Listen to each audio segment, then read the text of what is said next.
Andre, do we have you? Hey, how's it going, Susie? Hey, listen, I don't want to get you off guard, but should Arizona call you and say, come in and take a couple snaps, are you available? Can you play that role? I'm absolutely ready. They should call my number. I will give that number to Bruce Arians. He's a very volatile guy, but then again, you know, you deal with some interesting personalities. You deal with Steven Soderbergh on the Knick, and he's got I would say, a much calmer personality, if I were to say so, than Bruce Arians. He's a pretty calm guy, but at the same time, his attention to detail is not unlike Nick Saban, my home team's coach. So, you know, if I can work with Steven, I think I could definitely play for Arizona. Steven did also say to compliment you on your excellent American accent, by the way. That was his tweak for you. Oh, cool. Well, thank you very much. Can you please explain to me, before we talk about the Knick, how a Florida State guy is a Bama fan? Well, when you're born in the state of Alabama, as you well know, you have to choose one side or the other, oh, yes. Auburn or Alabama, and Florida State is not an option. So I wound up going to Florida State because I originally wanted to play baseball and pursue acting, and they had a great acting program at the time. And but believe me, every Saturday in the fall, I still drove to Tuscaloosa to watch the Tide roll. It's incredible. And Bo Jackson dated your cousin. That's what Logan Marshall Green told me. Logan's gonna get Bo in trouble, man. I don't know if that's common knowledge, but he did. He brought it out. He did. He dated one of my first cousins, and so growing up, he used to come down to the house quite often. He actually went to McAdory High School, which is the high school that I started out going to. It's right around the corner from my house. So I have very fond memories of throwing Nerf football in the backyard with Bo. Andre Holland joins us right now on the phone. He is the star of the Knick. He's also one of the stars of the movie Selma, coming out January 9th.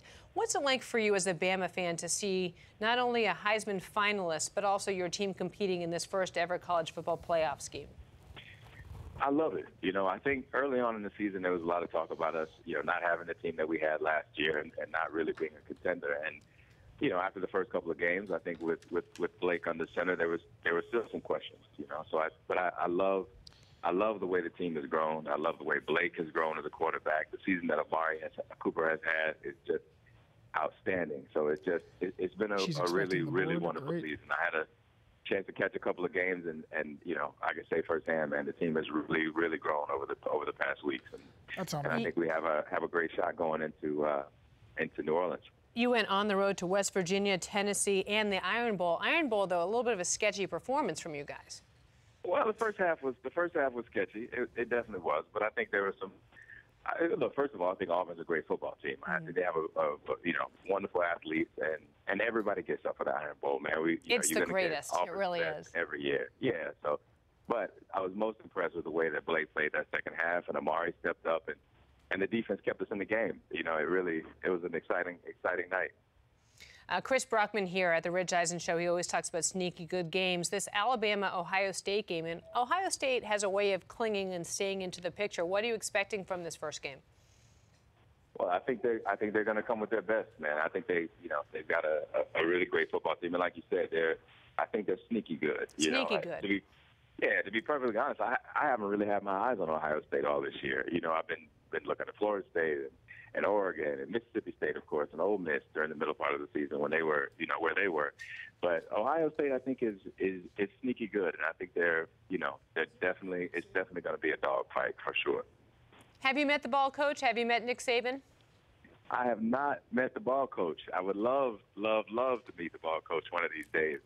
I did back in the day have the pleasure of meeting the old ball coach, Gene Stalling. Oh, okay. And there's a famous barbecue joint down at school. It's called Dreamland Barbecue. And my father and I went to the game, and afterwards we went by Dreamland, and he was there. And he gave me his autograph, and he wrote on there, "Hey Andre, eat good, grow big, and come play for Bama." So those are words to live by. Yeah, so I did eat good, but unfortunately I didn't grow too big and didn't get to play for Bama. But if Nick Saban is listening and you need a DB, I'm ready. I'll suit up. I'm telling you, Kurt Warner's ready to suit up back in for Arizona. You're ready to suit up, and I don't know what your eligibility issues are, but I think that we could probably arrange for something. I mean, God, there's a lot of trickery going on down there, so you never know. Andre Holland joining us on the Rich Eisen Show. I am Susie Schuster sitting in for Rich Eisen. Let's talk about the Knick a little bit, because talk about sneaky good. It is the greatest slow burn television. Steven Soderbergh, of course, coming out of retirement, so to speak, to come back and do this show. What's so fascinating about the Knick, of course, is its turn-of-the-century medicine in New York at the Knickerbocker Hospital. Your character, Algernon, is just so complicated, Dr. Algernon Edwards. What was it like for you not only to work for Steven, but then to have this complex character within the show? Well, working with Steven, first of all, I mean, I've admired his work for a long time, and so having a chance to work with him was it was like a master class. You learn something new every day. And it felt wonderful to know that someone like him is at the helm, because there's total trust in what his vision is. So it allowed us all to just come to work and really put our best foot forward every day. And in terms of playing the character Algernon, when I read it, Susie, it was like the most beautiful, complicated character I think I had ever read. And, as soon as I got it, I told my agents, look, I don't care what we have to do. This is the part that I need to play.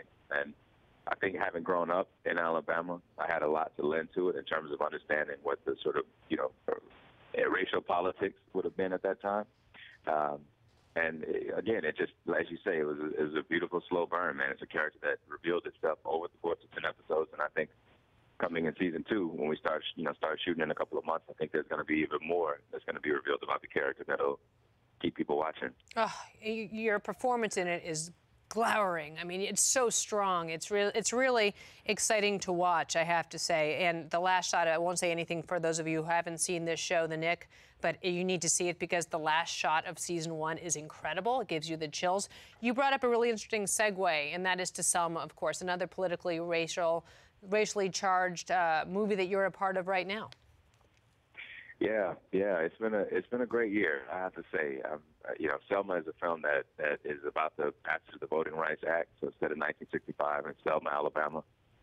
In it, I played Andrew Young, who was sort of one of King's right-hand men, and then went on to become a mayor of Atlanta and an ambassador to the UN. He's an incredible man. And what I think is so wonderful about this film is that it looks at Martin Luther King in a way that we've never seen him like this on film. I think it's so often we sort of think of MLK as being a speech on a holiday, but you really get a chance to see who this man was. You see his doubts, his fears, his insecurities, what his family life was like.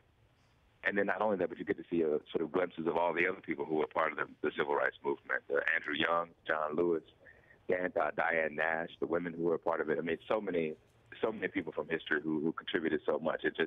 It's a really, really remarkable film, and I hope people go out and see it, and I hope it's one that's around for a long time that my kids will one day, when I have kids, will see and learn something from, and it'll just sort of become a part of our collective cultural DNA.